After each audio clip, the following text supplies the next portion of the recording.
Croyance populaire et chemin spirituel, le taoïsme est une tradition à visée essentiellement pratique. Il faut dès lors prendre garde à ne pas mésuser des mots et des phrases qui vont suivre. Ils n'ont qu'une prétention théorique.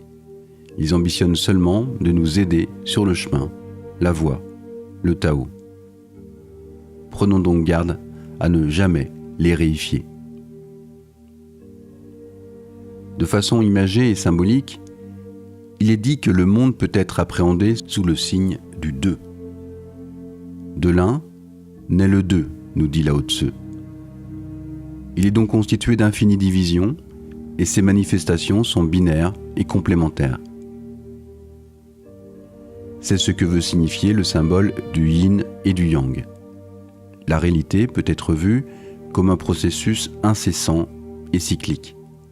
Ainsi, à l'apogée du yin, d'un élément quelconque, succède yang.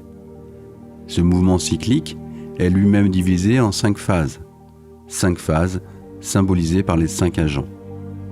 Ainsi, le yin parfait est symbolisé par l'eau, le yang parfait par le feu, le yin naissant par le métal, le yang naissant par le bois. L'élémentaire symbolise quant à lui l'état intermédiaire entre les cycles et les phases. Pour Lao Tse et Chuang Tzu, l'homme se méprend sur sa véritable nature et celle du monde. La source de notre esprit est identique à lui. L'expérimentation d'une telle vérité passe déjà par l'abandon de toutes les habitudes qui présupposent et renforcent la différence entre notre esprit et le monde. Par exemple, chercher à se différencier et à devenir quelqu'un, chercher à accroître le pouvoir de son ego, est à l'opposé d'une telle pratique. En second lieu, l'expérimentation de cette vérité passe par un incessant et puissant travail sur les énergies.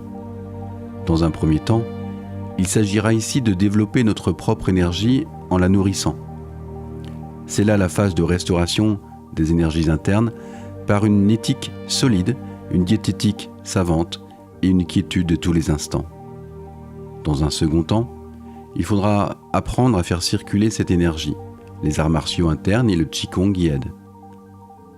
Troisième étape, dans ce corps maintenant fortifié dans ce but, il reste à accueillir de nouveaux courants d'énergie transpersonnels. En effet, après avoir unifié et renforcé son propre champ énergétique, le pratiquant taoïste est en mesure d'entrer en résonance avec les énergies des mondes.